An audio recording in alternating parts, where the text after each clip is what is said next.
अभी तक हम लोगों ने जो पढ़ा है उसमें मैंने आप लोगों को बेसिक बताया था। बेसिक में ये बताया था कि केपी के लिए किस प्रकार की कुंडली का उपयोग किया जाता है। ठीक है। केपी रिजल्ट कैसे देता है। ठीक है? वैदिक जो है, वैदिक अलग प्रकार से हर हर जो शाखा रहेगी वो शाखा अपने सूत्रों के द्वारा अपने प्रोसेस फ्लो में प्रेडिक्शन देती है। ये सवाल कई बार लोग मुझसे पूछते हैं कि सर कौन सी शाखा सबसे बेहतरीन है। यह शाखा सारी की सारी बहुत बढ़िया है। ये आपके ऊपर निर्भर करता है कि आपने उस शाखा को किस किस डेप्थ पर जाके पढ़ा। तो बेहतरीन शाखा है ही है, उसमें कोई दो राय नहीं है। इंपॉर्टेंट ये है कि आप कितना अच्छे से समझ पाए हैं उस शाखा को, तो आपकी प्रेडिक्शन सही आनी शुरू होगी। तो शाखा आप कोई भी पढ़िए, सारी शाखाएं बहुत बढ़िया। स्क्रीन क्यों बोल रहे हैं? स्क्रीन तो मैंने शेयर कर दी है। आपको स्क्रीन क्यों नहीं दिख रही? बाकी सभी लोगों को स्क्रीन दिख रही है ना?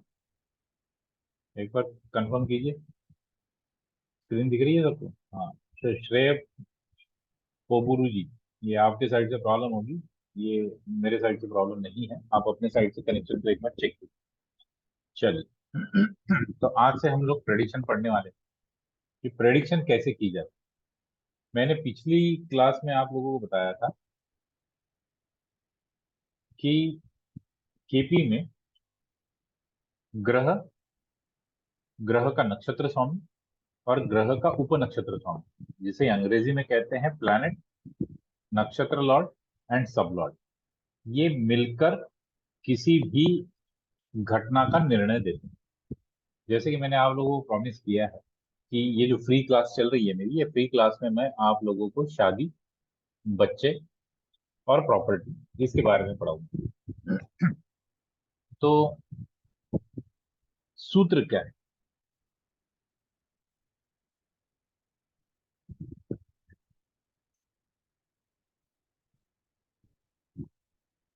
ठीक है। Principal principal of analysing KP script. KP का स्क्रिप्ट क्या होता है? प्लान, नक्षत्र स्वामी, उप नक्षत्र स्वामी, ये उसका स्क्रिप्ट होता है। तो उसके सूत्र क्या है? पहला सूत्र ये है, 12th house to any primary house negates the house. यह है पहला सूत्र। 12th house negation can happen on nakshatra lord and or sub lord। ठीक है। negation along with 8 and 12 houses will completely deny event। ठीक, इनके तीन मुख्य सूत्र। ओके। इन तीन सूत्रों के द्वारा किसी भी कैपी के प्लैनेट की, ग्रह की हम एनालिसिस कर सकते हैं। तो आइए देखते हैं अभी इन तीनों के माध्यम से हम कैसे देखते हैं। केपी जो है, जो लोगों को वैदिक पता है, ठीक है, जो लोगों को वैदिक पता है, तो वैदिक अगर पता है आप लोगों को, तो वैदिक में बड़ा साधारण सा नियम है। शादी के लिए सातवां भाव देखे, यदि सातवां भाव आपका फेवरेबल है, तो जो ग्रह सातवें भाव को महादशा अंतरदशा में एक्टिवेट कर, में शादी हो जाए। साधारण सा नियम। केपी ऐसा नहीं कहता। केपी कहता है कि मैं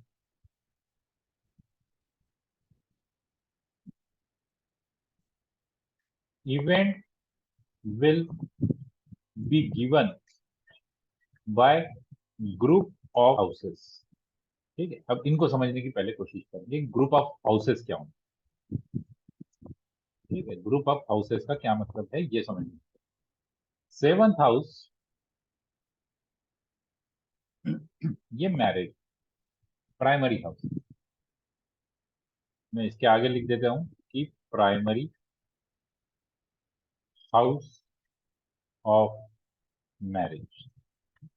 ठीक है, सातवां भाव प्राइमरी हाउस। कोई हैंड रेज नहीं करेगा, कोई क्वेश्चन नहीं दूंगा। Supporting house of marriage. 11 which fulfilment होती है, this is also supporting house of marriage. ठीक, तो जब शादी की बात करेंगे, अब यहाँ पर ग्रुप ऑफ हाउसेस में मैं मैरिज लिख देता हूं ताकि ये यहाँ पर सिंपल हो जाए।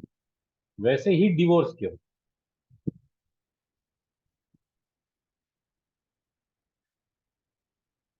ग्रुप ऑफ हाउस, उसमें है फर्स्ट हाउस, सिक्स हाउस,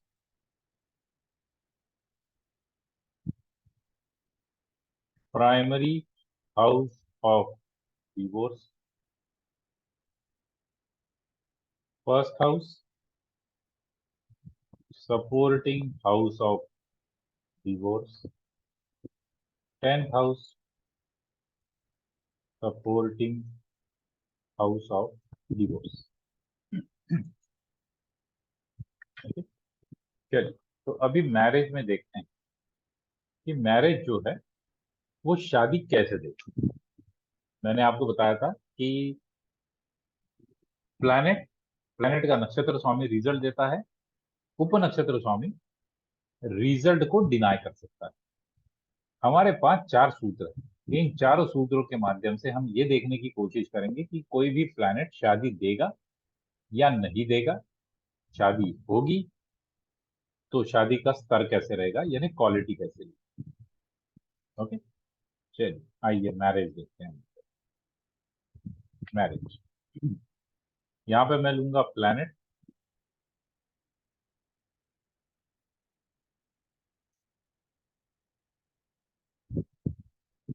नक्षत्र लॉर्ड, सब लॉर्ड यानी उप नक्षत्र। अब समझ लीजिए, उदाहरण के तौर पे ले रहे हैं कि कोई ग्रह जो अपने माध्यम से 1 2 4 6 7 13 नक्षत्र स्वामी के माध्यम से उसने दे दिए 2 7 11,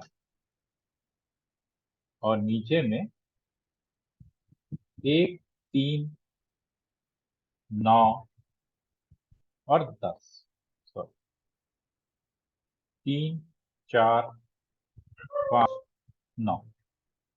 हमारा सूत्र क्या है, हमारा सूत्र बड़ा साधारण है। हमारा सूत्र क्या कहता है, सबसे पहली चीज याद रखेंगे, मैं इनमें थोड़ा सा चेंज कर देता हूं। Planet result will be given by नक्षत्र लॉर्ड। ठीक है, सब लॉर्ड विल डिनाय नक्षत्र लॉर्ड इवेंट। तो हम यहाँ पे ये मान रहे हैं कि हमारे पास सूत्र है कि किसी भी ग्रह का जो नक्षत्र स्वामी होता है वो ही इवेंट देता है। तो इसका मतलब ये हुआ कि ये जो नंबर्स है हमारे लिए कुछ इंपॉर्टेंस नहीं रखते, हमको इसको एनालिसिस नहीं करना है, ये मैंने छुपा दिया। शादी के लिए मैंने आपको बताया था कि प्राइमरी हाउस 7 नंबर होता है शादी देने के लिए, 2 नंबर सपोर्टिंग हाउस है, 11 नंबर जो है वो भी सपोर्टिंग हाउस है। तो क्या जो ग्रह है, चाहे कोई भी ग्रह रहने दीजिए, हम कुंडलियों पे जाएंगे बाद, कोई भी ग्रह रहने दीजिए, यदि उसका नक्षत्र स्वामी 2 7 11 दे रहा है तो क्या शादी दे रहा है? हम कहेंगे हाँ भाई ये तो शादी दे रहा है, क्योंकि 2 7 ये नंबर शादी के हैं। फिर हम जाएंगे सब लॉर्ड के पास, सब लॉर्ड को पूछेंगे कि क्या आप ये शादी को रोकोगे। तो रोकने के लिए हमें क्या चाहिए, 1 6 10। तो यहाँ पर 3 4 5 9 है, 1 6 10 नहीं है, तो हम कहेंगे कि ये जो ग्रह है ये शादी दे रहा। ठीक, अब दूसरा उदाहरण ठीक है, दूसरा उदाहरण, यहां पर मैंने 2 और 11 ले लिया, साथ में 8 ले लिया, साथ में 9 ले लिया, और नीचे में मैंने फिर से 3, 4, 5 और 9। ठीक है, 3, 4, 5 और 9 ले लिया। अब ऊपर का प्लैनेट के नंबर तो हमें देखने की जरूरत नहीं रही, क्योंकि वो हमको डिसीजन मेकिंग में कोई भी हेल्प नहीं कर रहे हैं। करेक्ट। किसी भी ग्रह का रिजल्ट कौन देता है? नक्षत्र स्वामी। तो ये नक्षत्र स्वामी देखते हैं, भाई ये नक्षत्र स्वामी शादी दे रहा है। शादी के लिए हमें कौन से नंबर्स चाहिए? शादी के लिए हमें नंबर्स चाहिए, 7 प्राइमरी नंबर है, 2 सपोर्टिंग नंबर है, 11 सपोर्टिंग नंबर। तो यहाँ पे 2 नंबर आ गया और यहाँ पे 11 नंबर भी आ गया, प्राइमरी नंबर नहीं आया। तो हम कहेंगे शादी हो सकती। जब 7 नंबर आता है तो 100% पॉसिबिलिटी होती है कि शादी हो जाएगी। 2 और 11 आता है तो 60 से 70% पॉसिबिलिटी है कि शादी हो रही है। क्योंकि प्राइमरी हाउस आएगा तो हमको कंफर्मेशन में बल मिलेगा, कंफर्मेशन पक्का हो गया कि बिल्कुल शादी हो ही रही। बिल्कुल नक्षत्र ने शादी दे दी। 8 नंबर क्या है? जीवन में आने वाली परेशानियां, तो परेशानियों के साथ शादी हो गई। 9 नंबर क्या है? 9 नंबर का शादी से कोई संबंध नहीं है। 9 नंबर तो यात्राओं का है, लंबी यात्राएं, लंबी दूरी की यात्रा है। तो हम कह सकते हैं कि शादी होने के बाद या शादी के समय यात्रा हो सकती है। ठीक। अब आते हैं हम सबलॉर्ड के पास, क्योंकि हमें यह पता है कि नक्षत्र स्वामी जो है वो तो रिजल्ट देता है, लेकिन उस रिजल्ट को रोकने का काम सबलॉर्ड करता है, यानी उपनक्षत्र स्वामी करता है। तो यहाँ पे हम देखेंगे कि क्या नंबर्स आने चाहिए अगर रोकना है तो। रोकना है तो 2, 7, 11 का निगेशन आना चाहिए। ठीक है, ये भी मैं आपको बता दूं। देख,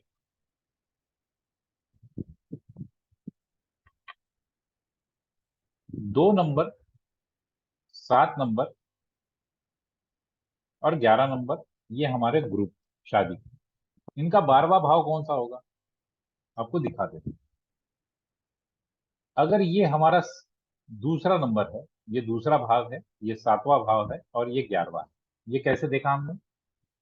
ये मैंने आप लोगों को पिछली क्लास में एक्सप्लेन किया था कि ये लगन जो होता है असेंडेंट, ये हमारा पहला भाव। तो दूसरा कौन सा हुआ? अगर ये हमारा पहला, ये फिक्स है हाउसेस, तो ये दूसरा हो गया, फिर ये तीसरा हो गया, ये चौथा हो गया, ये 5वां हो गया। ठीक है, वैसे ही ये छठा हो गया और ये 7वां हो गया, यहाँ पर 8वां हो गया। काउंट करते जा रहे हैं, 1 बाय 1 ऐड कर रहे हैं सिर्फ, बाकी और कुछ नहीं कर रहे। 9वां हो, ये 10वां हो, और ये 11वां हो, ये 12वां हो। तो हमारा सूत्र है किसी भी भाव का 12वां, हमारा सूत्र जो है वो कहता है, प्राइमरी सूत्र है negation, 12th house to any primary house negate the house. ठीक है, तो 7वां भाव जो है हमारा प्राइमरी भाव है शादी का, इसका 12वां भाव कौन सा हुआ? इसका पिछला भाव कौन सा हुआ? एंटी क्लॉकवाइज डायरेक्शन में 12 भाव गिनी, 1, 2, 3, 4, 5, 6, 7, 8, 9, 10, 11 और 12। 7वें भाव का 12वां भाव छठा भाव। दूसरे भाव का गिनते हैं, 1, 2, 3, 4, 5, 6, 7, 8, 9, 10, 11 और 12। दूसरे भाव का 12वां भाव पहला भाव। 11वें का गिनते हैं, 1, 2, 3, 4, 5, 6, 7, 8, 9, 10, 11, 12। 11वें भाव का 12वां भाव 10वां भाव। इसीलिए हमने क्या लिखा यहाँ पर कि जो प्राइमरी हाउसेस है 2, 7 और 11, इनके निगेशन करने वाले कौन से हाउसेस है? दूसरे का 12वां भाव पहला, 7वें का 12वां भाव छठा और 11वें का 12वां भाव 10। तो इससे हमें ये पता चला कि यदि 2, 7, 11 आते हैं तो शादी हो रही है, लेकिन सबलॉर्ड यदि हमें बोलता है कि 1, 6, 10 आ रहा है, तो उसी घटना को वो कैंसिल करने का हक रखता है, उसके बाद वीटो। अभी यहाँ पर 1 6 10 आया है क्या? नहीं। 2 7 2 11 8 9 आया है, प्राइमरी हाउस नहीं आया। लेकिन शादी हो रही है क्योंकि सपोर्टिंग हाउस भी शादी दे देते। और 3 4 5 9 जो है वो उनको रुकावट नहीं दे रहे हैं, तो डेफिनेटली शादी हो रही है। ओके, आगे देखते हैं तीसरा उदाहरण। तीसरे उदाहरण में 2 9 3 4, और नीचे में फिर से 3 4 5। ये मैं सिर्फ उदाहरण के तौर पे लेता हूँ, असली कुंडलियां जब लगाएंगे तब देखें। ठीक। तो यहां पर हमको पूछना है, क्या नक्षत्र पे 2 7 11 का कॉम्बिनेशन है, या 2 आ रहा है, या 11 आ रहा है, या 7 आ रहा है? तो जी हाँ, यहाँ पे 2 नंबर आ रहा है, तो हम कहेंगे शादी की प्रॉमिस तो बन रही है, ये ग्रह शादी का प्रॉमिस दे रहा है। क्या इसको रुकावट आ रही है नीचे 1 6 10 से? जी नहीं, 1 6 10 है ही नहीं, तो बिल्कुल शादी हो रही है। अगला उदाहरण देते हैं। अगला उदाहरण में नक्षत्र स्वामी जो है वो समझ लीजिए 2 7 और 11 दे रहा है, और उप नक्षत्र स्वामी में 1 6 और 10 दे दिया। अब यहाँ क्या हो रहा है? यहाँ पे बड़ी मजेदार घटना घटी। नक्षत्र स्वामी शादी दे रहा है, उप नक्षत्र स्वामी ने शादी रोक दी, क्योंकि दूसरे का 12वां भाव प्रेजेंट है, 7वें का 12वां भाव प्रेजेंट है, 11वें का 12वां भाव प्रेजेंट। तो नक्षत्र लॉर्ड ने कहा कि मैं शादी दे रहा हूं, यानी इंस्पेक्टर ने बोला कि आप घर जा सकते हैं, और सुपरिटेंडेंट ऑफ पुलिस ने बोला जी नहीं, इनको जेल में बंद कर दो। तो क्या हुआ? इंस्पेक्टर की जो अथॉरिटी थी उसको ओवरराइड किया गया। नक्षत्र लॉर्ड जो है, नक्षत्र लॉर्ड के अधिकार का खंडन किया गया, इसको खंडन कर दिया गया। नक्षत्र लॉर्ड का कोई अधिकार नहीं बचा। सब लॉर्ड ने बोला कि भाई मैं ये शादी नहीं होने दूंगा, चाहे नक्षत्र लॉर्ड हाँ बोले।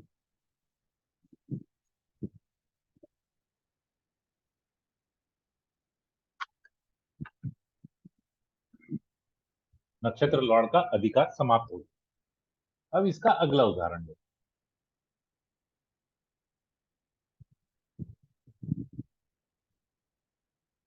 यहाँ पर 2 है, 11 है, 3 है और 4 है, और नीचे में 6 5 है और 8। ठीक। तो अब क्या होगा? क्योंकि हमें तो 2 7 11 चाहिए, अगर पूरे तरीके से शादी आ रही तो, लेकिन यहाँ पे पार्शली 2 और 11 अवेलेबल है, तो हम कहेंगे हाँ भाई कोई दिक्कत नहीं है, शादी तो हो रही। और नीचे में अगर शादी रोकना है तो 1 6 10 चाहिए।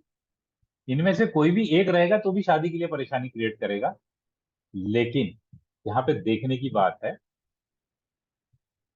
कि 2 और 11 जो नंबर है, ये सपोर्टिंग नंबर है, ये प्राइमरी नंबर नहीं है। प्राइमरी नंबर शादी का 7 था, लेकिन 6 नंबर जो है वो डिवोर्स या सेपरेशन का या शादी नहीं होने देने का प्राइमरी नंबर है, उसका अधिकार ज्यादा है। ऊपर वाले ने बोला कि हम सपोर्टिंग हाउसेस हैं शादी के, हम शादी दे रहे हैं, हमको कोई दिक्कत नहीं है शादी देने में। लेकिन सब लॉर्ड ने बोल दिया कि नहीं, मेरे पास प्राइमरी नंबर है, ऊपर में 2 11 रहेंगे तो मैं उसको ओवरराइड कर दूंगा, मैं शादी नहीं होने दूंगा, चाहे कुछ भी हो जाए, क्योंकि मेरे पास अधिकार ज्यादा है, मेरे पास वीटो पावर है, मेरे पास 6 नंबर है, क्योंकि वो 7 का निगेशन है, तो मैं नहीं होने दूंगा। बात खत्म हो गई। ठीक है। अब इसके कुछ उदाहरण और लेंगे। अब मैं नक्षत्र लॉर्ड को एनएल लिखता हूँ, सब लॉर्ड को एसएल लिखता हूँ। मैंने नक्षत्र लॉर्ड को एनएल लिख दिया, ये एन लिया और ये एल लिया, तो एनएल हो गया, और एस लिया और एल लिया तो सब लॉर्ड हो गया। ठीक, इसी प्रकार आपको सभी जगह देखने को मिलते हैं। तो आइए देखते हैं। प्लैनेट को समझ लीजिए कोई नंबर दिया हुआ है, कोई भी नंबर हो सकता है। अब नक्षत्र लॉर्ड क्या कह रहा है? कि नक्षत्र लॉर्ड कह रहा है मैं 7 8 और 12 दे रहा हूं, और यहां पर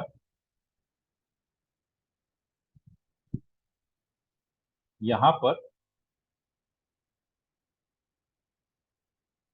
3, 4 और 5 देव, तो यहाँ पे शादी तो आ रही है, बिल्कुल आ रही है शादी, कोई दिक्कत नहीं। नक्षत्र लॉर्ड ने बोल दिया मैं शादी दे रहा हूँ, 7 नंबर शादी का होता है, प्राइमरी हाउस है, शादी हो रही है, निश्चिंत होकर बोल सकते हैं कि शादी हो रही है। लेकिन क्योंकि 8 और 12 नंबर इसके साथ जुड़ा हुआ है, तो ये कॉम्बिनेशन कहता है कि शादी में परेशानी होगी, आसानी से शादी नहीं होगी।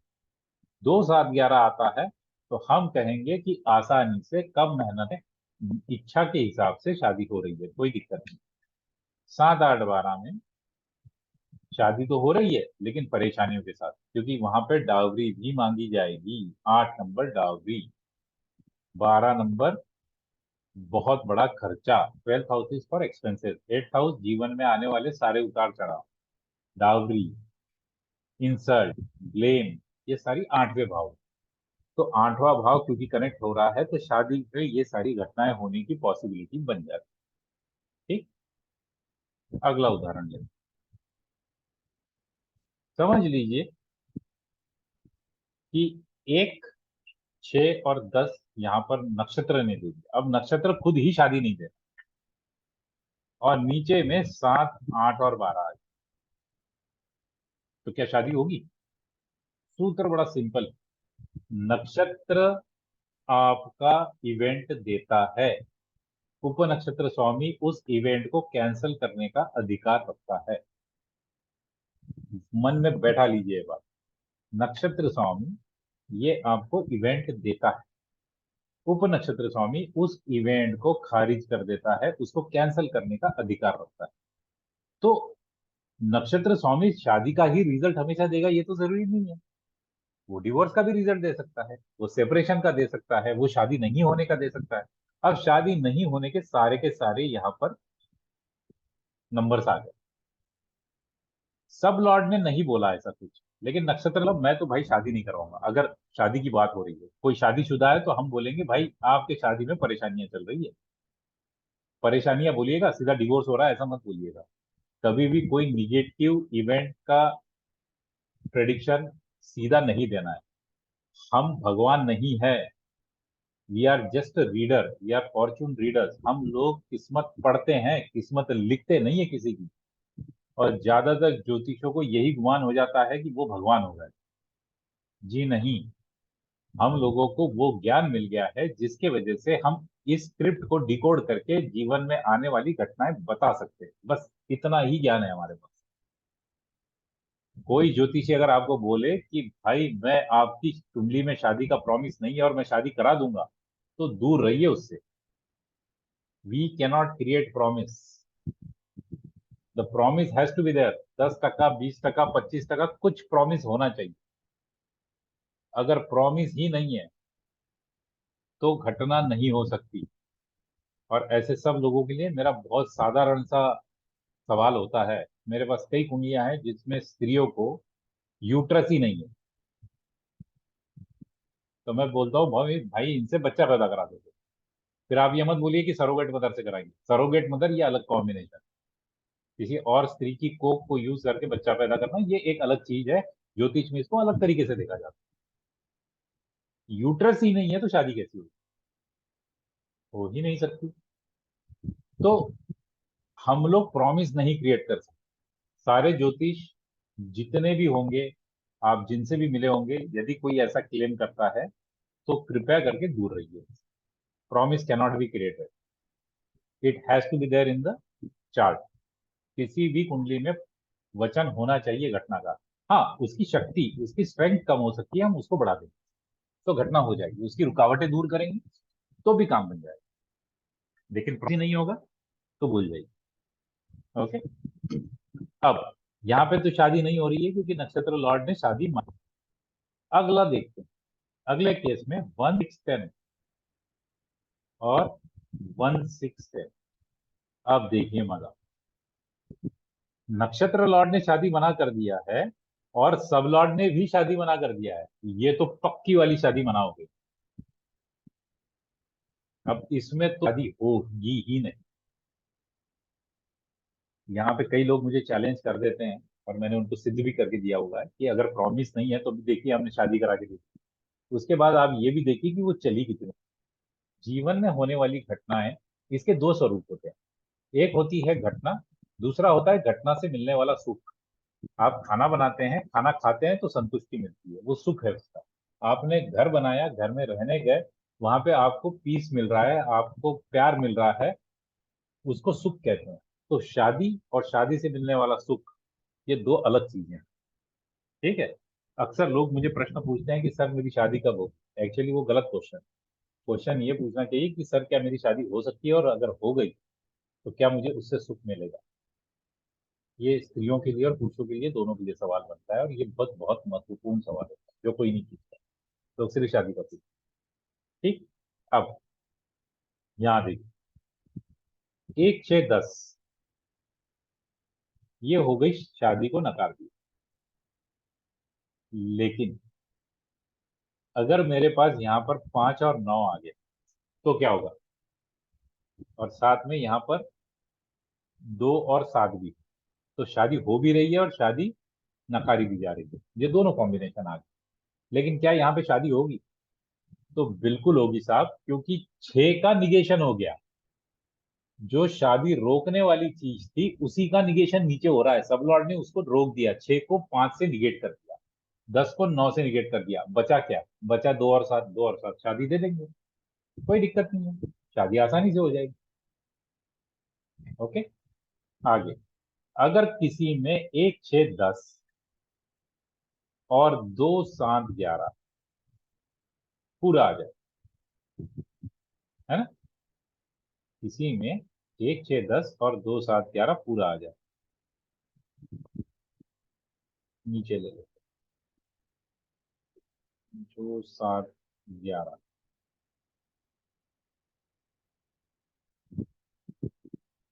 ये भी कॉम्बिनेशन हमको मिल सकता है। और नीचे में 3 4 मिल गया, 5 नहीं मिलेगा, 3 और 4 मिल गया। ठीक। तो यहाँ पर क्या होगा साहब, शादी हो भी रही है, शादी नहीं भी हो रही है ना। यहाँ पर शादी हो भी रही है और शादी नहीं भी हो रही है। तो ऐसे केस में हम कहते हैं,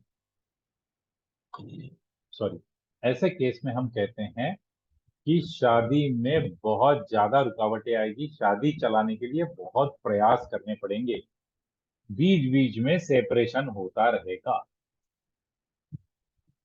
तो दोनों घटनाएं होगी, शादी होगी भी और परेशानियां भी साथ में चलती रहेगी। ऐसा केस आपको देखने को मिलता है कई सारे लोगों के कुंडलियों में, जिनमें शादी होती है, उसके बाद पति या पत्नी अपने काम के कारण किसी और सिटी में या किसी और देश में चले जाते। तो शादी तो हो गई लेकिन साथ में सेपरेशन भी हो गई, टूटी नहीं है शादी। हाँ, लेकिन अगर यहाँ पर 6 और 10 ये दो नंबर आ गए, समझ लीजिए, अब हम बोलेंगे कि शादी नहीं हो सकती। क्यों? क्योंकि नक्षत्र लॉर्ड ने भी शादी मना कर दिया, और उप नक्षत्र स्वामी ने भी शादी मना कर दी। ये दोनों शादी मना कर दी। ओके। इन दोनों ने शादी मना कर दी। अगला उदाहरण लेते हैं। अब मैं प्लैनेट, नक्षत्र लॉर्ड बोल रहा हूँ और सब लॉर्ड बोल रहा हूँ। प्लैनेट के नंबर हमारे लिए मायने नहीं रखते, तो उसको इग्नोर करना है। नक्षत्र लॉर्ड, अब नक्षत्र लॉर्ड ने क्या कहा कि मैं 5 दे रहा हूँ, 9 दे रहा हूँ, 8 दे रहा हूँ, ठीक है, और 4 भी दे रहा हूँ। और सब लॉर्ड जो है ये बोल रहा है मैं 3 दे रहा हूँ, 4 दे रहा हूँ, 5 दे रहा हूँ। तो क्या शादी देगा ये प्लेनेट? अब ना 2 7 11 आया, ना 2 आया, ना 11 आया, ना 1 6 10 आया, ना 1 आया, ना 9 आया, 1 10 आया, ना कुछ भी नहीं आया, कोई भी नहीं आया। तो क्या ये शादी दे सकता है? इसको देखने के दो तरीके हैं, यानी जितना मैंने पढ़ा हूं। जो क्लासिक डॉक्यूमेंट है कृष्णमूर्ति जी का, वो तो मना करता है कि नहीं, शादी के नंबर्स नहीं आ रहे तो शादी नहीं है। ठीक है। लेकिन मेरा अनुभव यह है कि यदि थोड़ा सा प्रयत्न ज्यादा किया जाए तो शादी हो सकती है, क्योंकि रुकावट अगर हमारे पास 1 6 10 नंबर कहीं भी चाहे नक्षत्र लेवल पे या सब लॉर्ड लेवल पे, तो डेफिनेटली शादी नहीं। ठीक। हमने क्या देखना है? हमने प्रॉमिस देखना है। सारे लोग काफी लेट ज्वाइन किए हैं, जो चीज मुझे पसंद नहीं आती है, लेकिन ठीक है, अपने अपने कारण हो सकते हैं, उनके लिए मैं बता रहा हूँ। जेपी में हाउस ग्रुपिंग जो होता है वो रिजल्ट देता है। जैसे शादी के लिए 2 नंबर का भाव, 7 नंबर का भाव और 11 नंबर का भाव, ये तीनों भी मिलके या अलग अलग शादी दे सकते हैं। 1 6 10 शादी को रोकने का काम करता है। एक अकेला एक भी कर सकता है, 6 भी कर सकता है, 10 भी कर सकता है। और जब ग्रुपिंग होती है तो ग्रुपिंग में प्राइमरी हाउसेस होते हैं घटना के, और फिर सपोर्टिंग हाउसेस होते हैं। तो 7 नंबर जो है वो शादी का प्राइमरी हाउस है, 2 और 11 जो है वो सपोर्टिंग है। इसका मतलब ये नहीं है कि प्राइमरी नंबर होना ही चाहिए हमेशा। यदि प्राइमरी नंबर नहीं भी है तो भी घटना तो दे देगा सपोर्टिंग हाउसेस के साथ, सिर्फ बशर्ते उनका निगेशन नहीं होना चाहिए। ठीक है। निगेशन अगर सब लॉर्ड लेवल पे हो रहा है तो घटना नहीं हो, ये तय है।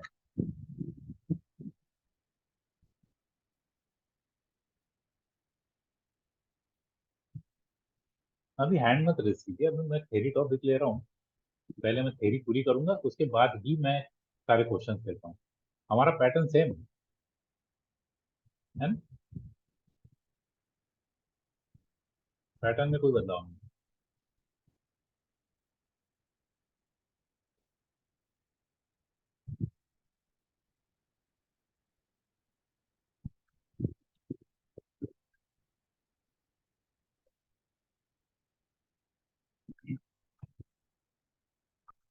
तो ये हो गए शादी।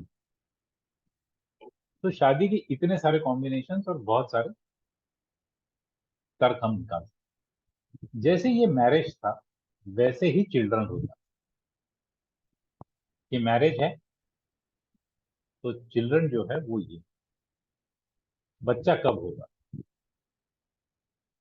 तो 2 5 और 11 बच्चा देने के हाउसेस है, और 1 4 और 10 बच्चा नहीं होने के हाउस। ओके। ये है मैरिज एंड डिवोर्स, या मैरिज या सेपरेशन, या मैरिज नहीं है होना। और चिल्ड्रन में 2 7, 2 5 11, पांचवा उसका प्राइमरी हाउस है, नहीं होने के लिए चौथा प्राइमरी हाउस है, दूसरा और 11 सपोर्टिंग हाउस है, अगर वो भी रहे तो बच्चा हो सकता है, और 1 और 10 इनके सपोर्टिंग हाउसेस है जिसमें बच्चा नहीं होगा। ओके, जिसमें बच्चा नहीं।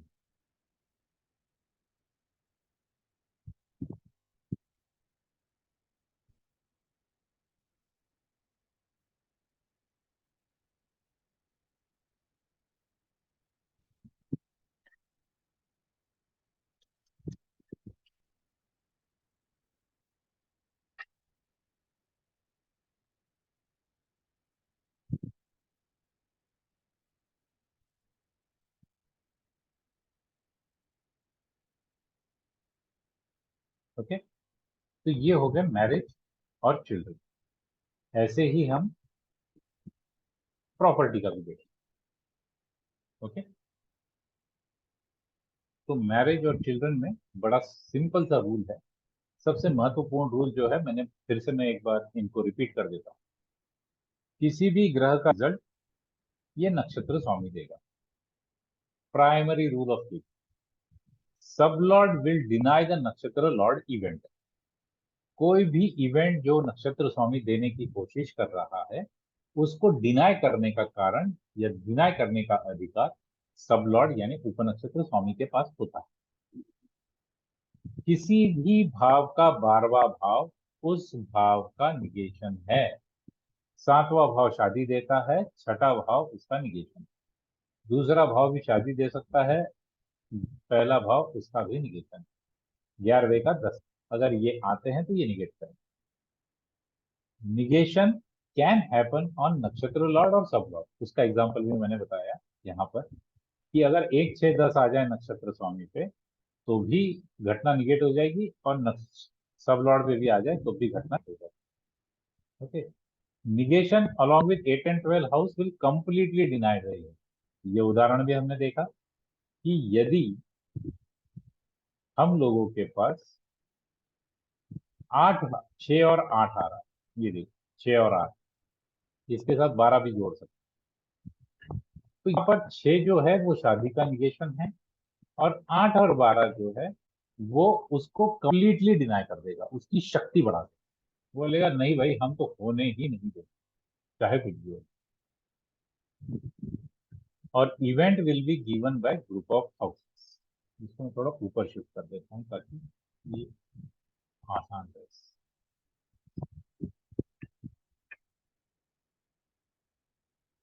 ठीक है।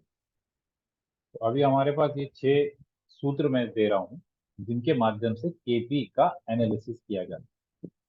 कोई भी ग्रह का रिजल्ट उसका नक्षत्र स्वामी देता है।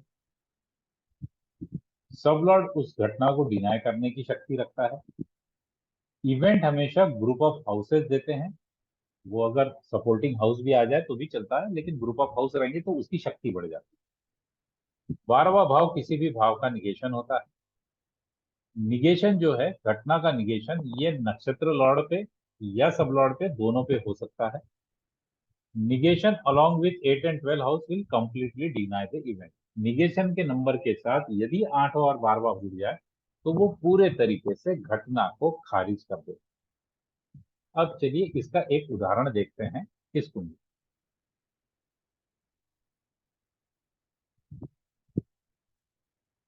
या मैं आप लोगों को अगर उदाहरण ही दिखाना है तो मैं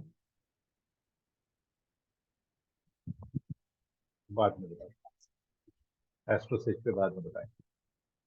देख, यहाँ पर क्या है, मैंने आप लोगों को बताया था कि जो पिछली क्लास मैं होप करता हूँ आप सब लोगों ने अटेंड भी करी है और देखी भी होगी, उसके वीडियोस यूट्यूब पे अवेलेबल है। इस क्लास का भी वीडियो यूट्यूब पर अवेलेबल है। हमारे पास एक सिस्टम है, उसे कहते हैं महादशा अंतरदशा, जिसे ज्योतिष में कुंडली की घड़ी कहा जाता है। This is the timing of, it tells the timing of chart, कि उसकी उम्र कैसी बीतती जा रही है। तो यहाँ देखिए 2011 तक चंद्रमा की महादशा का समय है। मंगल जो है वो 2/6/2018 तक रहा। ठीक है। और राहु जो है वो शुरू हुआ 2018 से लेकर 36 के बीच में। तो इसकी उम्र क्या है, इसकी, इस व्यक्ति की जो उम्र है ये यहाँ पर देखते हैं, सॉरी, इसकी जो उम्र है ये है 1/1/2007।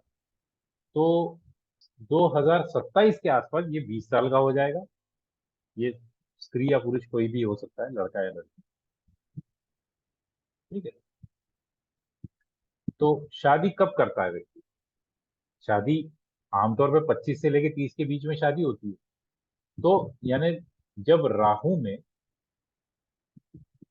ये राहु की महादशा में 2027 में ये हो गया 20 साल का, 2030 में ये हो गया 23 साल का। ठीक है। और 25 साल कब होगा? 2032 में। तो 2032 के आसपास ये 25 साल का हो गया। राहु में शुक्र की अंतर चल रही थी तब ये हो गया। मैंने आप लोगों को बताया था कि हर ग्रह के भी अंदर में डिवीजन किए जाते हैं, उसको अंतरा कहते हैं, महादशा और अंतरदशा। ये हर सॉफ्टवेयर में दी जाती है, ये हमें कैलकुलेट नहीं करनी है। उसका कैलकुलेशन का भी तरीका होता है, बड़ा आसान सा है, लेकिन वो उसका पार्ट, ये हमारे कोर्स का पार्ट नहीं है, क्योंकि मैं इसमें गणित नहीं पढ़ा रहा हूँ। मैं आपको फलित पढ़ा रहा हूँ, प्रेडिक्शंस पढ़ा रहा हूँ। तो 2032 में राहु में शुक्र खत्म हो जाएगा, और फिर राहु में सूर्य जो है वो होगा 2033 तक चलेगा, 32 से 33। राहु में चंद्रमा जो है, मैं यहाँ मार्क करता हूँ कि कुछ लोग जो है वो मोबाइल पे देखते हैं। तो राहु में सूर्य जो है वो 2033 तक चलने वाला है। राहु में चंद्रमा जो है 2035 तक चलेगा, और राहु में मंगल जो है 2036 तक चलेगा। तो आइए अभी जो हमने अभी तक पढ़ा है वो देखने की कोशिश करते हैं कि भाई, और पहली बात तो राहु की महादशा चल रही है, क्या राहु शादी दे रहा है? अब जब हम राहु की स्क्रिप्ट देखेंगे तो मैंने आपको बोला था कि आप प्लैनेट देखने की जरूरत नहीं, आप इसको हाइड कर लो। यहाँ पर राहु की महादशा में 2 7 11 नक्षत्र कौन है? देखिए आप लोगों को बता देता हूं, ये हमारा प्लैनेट राहु, जुपिटर क्या है? नक्सल लॉर्ड है। और बुध क्या है? सब लॉर्ड, यानी उप नक्षत्र कौन। आ गया समझ में? राहु प्लैनेट है, नक्षत्र बृहस्पति यानी जुपिटर, और सब लॉर्ड जो है वो बुध। राइट।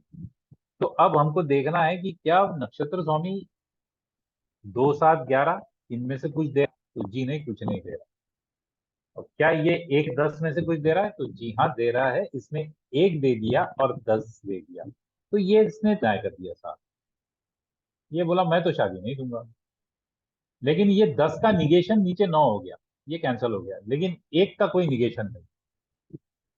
ठीक है, 1 का यानी कोई निगेशन नीचे में आया नहीं, 12 हो सकता है लेकिन वो आया नहीं। तो हम कहेंगे कि यहाँ पे शादी नहीं हो रही है, राहु की महादशा ही शादी नहीं दे रही है। हमने सीधा ये बोल दिया। अब जब महादशा ही शादी नहीं दे रही है तो अंतरदशा कैसी देगी?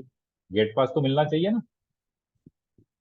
ऊपर का व्यक्ति अगर बोले कि भाई इनको अंदर जाने दो, तो अब व्यक्ति अंदर जाए, नहीं तो जाए कैसे? तो ये महादशा ही शादी नहीं दे रही है, यहाँ पे बात खत्म होगी। हम बोलेंगे कि राहु की महादशा में इस व्यक्ति की शादी नहीं हो रही। राहु के बाद किसकी आएगी? राहु के बाद बृहस्पति। बृहस्पति कब से शुरू होगा? 38 से। अब बृहस्पति शादी दे रहा है क्या, देख लेते हैं। बृहस्पति का स्क्रिप्ट क्या है? ये है बृहस्पति का स्क्रिप्ट। हमेशा जो पहला प्लैनेट लिखा होता है ना, वही स्क्रिप्ट होता है। चंद्रमा का स्क्रिप्ट हो गया। ठीक है, ये देखिए आपने यहाँ पर दिया हुआ है प्लैनेट, स्टार लॉर्ड, सब लॉर्ड। तो ये स्क्रिप्ट जिसकी होती है उसी का नाम सबसे पहला आता है। ये शुक्र की स्क्रिप्ट हो गई, ये मंगल की हो गई, ये ध्यान में रखिएगा। हर सॉफ्टवेयर में ऐसा ही दिया होता है। ये राहु की स्क्रिप्ट होती है। और जिसकी स्क्रिप्ट होती है उसके भाव लेने की हमको जरूरत नहीं है। तो हम बृहस्पति की महादशा में 1 8 10 को रोक देते हैं। अब हम अपने आप से सवाल पूछेंगे कि क्या स्टार लॉर्ड का मतलब है नक्षत्र स्वामी या नक्षत्र लॉर्ड, ये 2 7 11 में से दे रहा है? तो यहाँ पे तो हमको मिल गया 11। और हम फिर पूछेंगे कि क्या उसका उपनक्षत्र स्वामी या सब लॉर्ड 1 6 10 में से कुछ दे रहा है?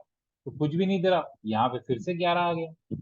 तो हम बोलेंगे बृहस्पति में इसकी शादी हो जाएगी, बृहस्पति की महादशा में इसकी शादी हो जाएगी निश्चिंत हो। तो बृहस्पति में पहला ही बृहस्पति की अंतरदशा है, तो हम बोलेंगे इसी अंतरदशा में शादी हो जाएगी। तो 2036 से लेके 38 के बीच में ये एंड डेट है। देखिए यहाँ पे लिखा हुआ है इस सॉफ्टवेयर में एंडिंग डेट एंड टाइम, यानी बृहस्पति में बृहस्पति, जुपिटर में जुपिटर की अंतरदशा ये 20 7 2038 में खत्म हो रही है, यानी इसके पहले शुरू हो गई होगी। तो उसके पहले 2 साल वो जब शुरू हुई थी, जो हमें राहु में दिखी थी, तो यहाँ पर हम बोलेंगे 2036 से 38 के बीच में इसकी शादी होने की संभावना बन रही है। यदि ये व्यक्ति उस टाइम मिस कर जाता है, ये कहता है कि बृहस्पति में मुझे समय नहीं मिला शादी को, हम फिर चेक करेंगे बृहस्पति शनि में शादी होगी क्या।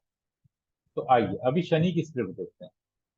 क्योंकि ये शनि अंतरदशा है, तो शनि की स्क्रिप्ट देखना है, तो शनि के नंबर्स हमने पहले छुपा दिए, हमको शनि के नंबर्स नहीं चाहिए।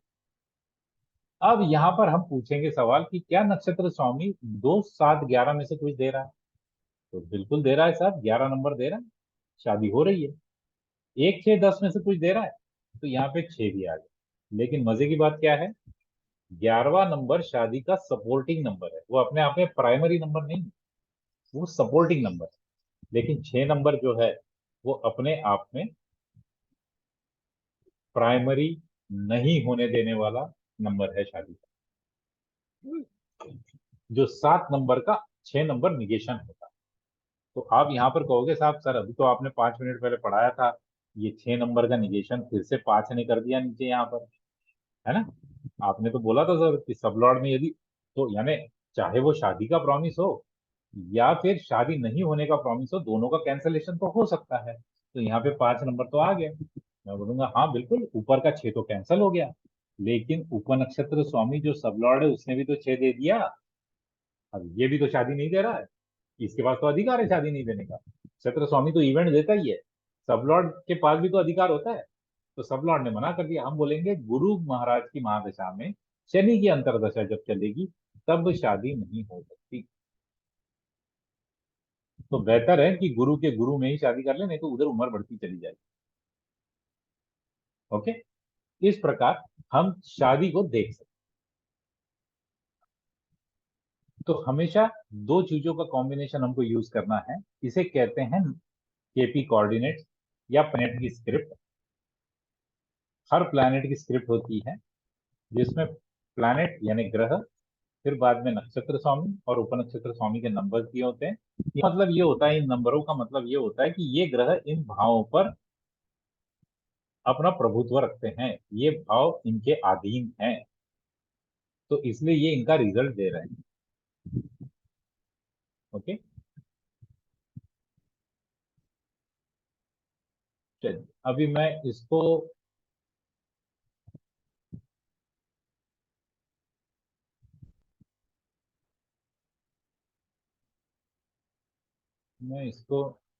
इसमें कैसा दिखाते हैं वो कोशिश करता हूँ। एस्ट्रो सेज में हम इसे कैसे दिखाएं, अ, ये मैं आप लोगों को दिखाने की कोशिश कर रहा हूँ।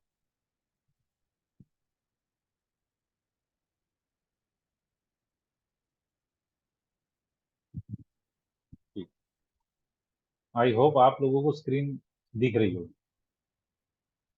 एक बार मुझे चैट में कंफर्म कर दीजिए।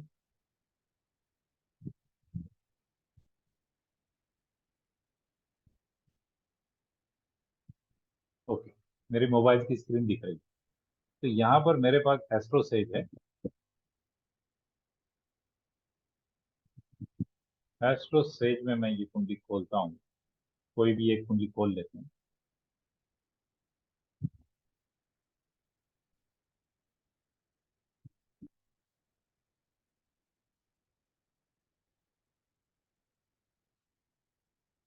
ठीक, अब आप देखिए ऊपर में लग्न की जगह मैं नवांश पे चला गया। यहाँ पे देखते रहिए, ये देखिए मैं नवांश पे आ गया, नवांश के बाद मून लिखा है, मून के बाद चलित लिखा है। ठीक है, अब यहाँ पे हम चलते चले जाएंगे, यहाँ पर केपी कोऑर्डिनेट्स आ जाते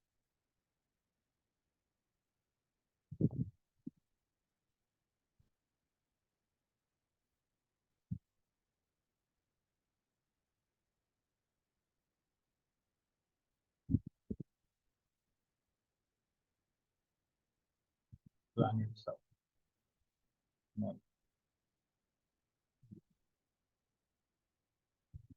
नहीं, नहीं शायद ये यहाँ नहीं आ रहे।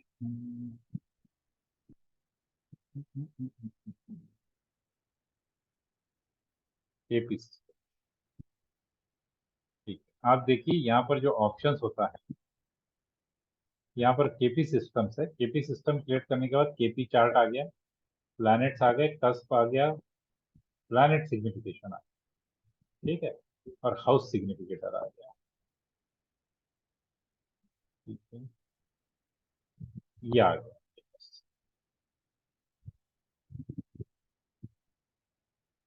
ठीक है, पहला वाला जो है वो है सूर्य, सूर्य का नक्षत्र स्वामी, सूर्य का उपनक्षत्र स्वामी, चंद्रमा, चंद्रमा का नक्षत्र स्वामी, चंद्रमा का उपनक्षत्र स्वामी, मंगल, मंगल का, और ये सारे ग्रह यहाँ पर आपको दिख रहे हैं। तो ये सारी स्क्रिप्ट है, राइट, ये स्क्रिप्ट आपको समझनी पड़ेगी। देखिए, ये सूर्य की स्क्रिप्ट है, ये चंद्रमा की स्क्रिप्ट है जो अभी मैं अपने सॉफ्टवेयर में बता रहा था, और ये मंगल की स्क्रिप्ट। वैसे ही यहाँ ये बुध की स्क्रिप्ट है, ये बृहस्पति की स्क्रिप्ट है, ये शुक्र की स्क्रिप्ट है, ये शनि महाराज की स्क्रिप्ट है, ये राहु जी की स्क्रिप्ट है, और ये केतु की स्क्रिप्ट। मैं फिर से आपको बता देता हूँ कि इसको मैंने कहाँ से निकाला है। ये स्क्रिप्ट तो मैंने यहाँ पर आपको दिखा दी, अब मैं इसको फिर से पीछे चले जाता हूँ। देखिए, जब आप सॉफ्टवेयर शुरू करेंगे, आपने सॉफ्टवेयर कुंडली बनाने की कोशिश करी, मैंने गेट होरोस्कोप बोला, गेट हॉरोस्कोप के बाद ये आ गया, लगन आ गया। तो ये वैदिक वाला पहले खुल जाता है, राइट। ये वैदिक वाला पहले खुल जाता है। यहाँ पे तीन सेटिंग्स की तीन डंडियां दी हुई है, ये देखिए हॉरिजॉन्टल बार दी हुई है,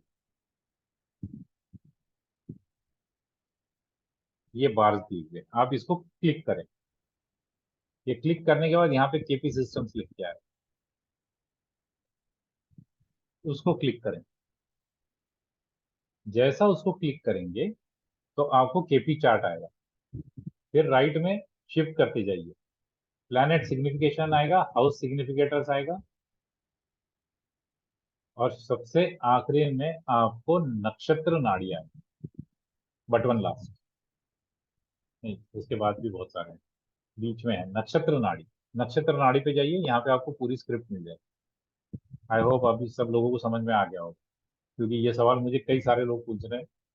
लेकिन इसको तुरंत यूज करना मत शुरू कीजिए, और दूसरों की कुंजियों पे बिल्कुल भी मत लगाइए, ठीक है, क्योंकि अभी तक पूरा केपी पढ़े नहीं हो। और कृपया करके ये कोर्स होने के बाद तुरंत कुंडलियां देख के लोगों को प्रेडिक्शन ठोकना बंद कर दीजिए, ऐसा मत कीजिए। मैं यहाँ पर आप लोगों को बहुत बढ़िया बड़े तौर पे सारे सूत्र समझा रहा हूँ। किसी भी सूत्र को समझने के लिए पहले अभ्यास जरूरी होता है। मैथमेटिक्स अगर मैंने आपको समझा दी, इसका मतलब ये नहीं कि आप साइंटिस्ट हो गए, ऐसा नहीं होता है। लोग ओवर कॉन्फिडेंस में कि किसी को कुछ भी बोलना शुरू कर देते हैं, ये बहुत बड़ी गलती होती है जीवन में।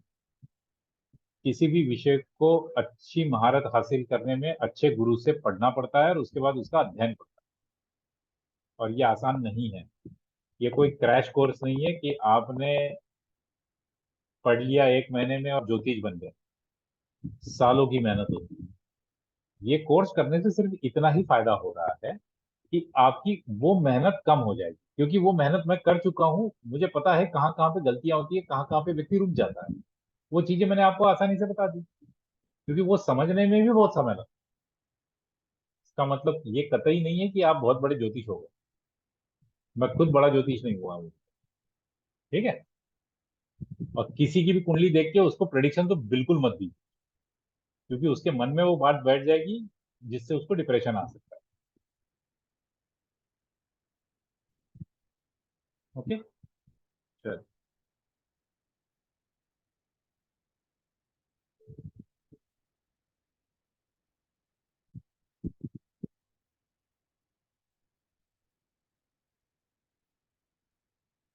ये आज का हमारा टॉपिक था, जिस टॉपिक में मैंने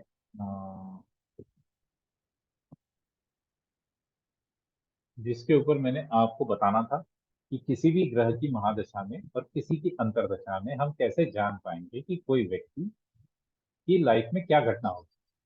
क्योंकि इस कोर्स का जो फोकस है, इस कोर्स का जो स्कोप है, वो शादी, डिवोर्स, बच्चे और प्रॉपर्टी है। आज हमने दो चीजें देखी। अगली क्लास में यानी कल की क्लास में हम केपी से, मैंने बच्चे भी आपको बता दिया, वही सारे कॉम्बिनेशन हो गए। अगली क्लास में हम प्रॉपर्टी देखें। अभी हम सारे लोगों के सवाल ले लेते हैं। आप लोग हैंड रेस कर सकते हैं।